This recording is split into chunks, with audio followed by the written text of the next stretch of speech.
Pada suatu hari, ada 3 ekor anak burung di atas sebuah pohon. Burung kecil itu masih diberi makan oleh induknya. Secara bergantian, mereka diberi makanan oleh induknya yang terus berjuang mencari makan untuk anaknya. Semakin hari, anak burung itu semakin besar.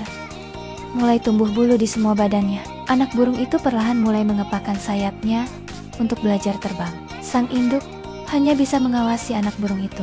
Hingga akhirnya, anak burung itu pun menjadi dewasa, bisa terbang, dan mulai mencari makanannya masing-masing. Mulailah setiap hari mereka selalu berkelompok untuk terbang bersama dan mencari makanan bersama. Mereka belajar bahwa dengan kebersamaan, segala rintangan terasa lebih mudah dihadapi.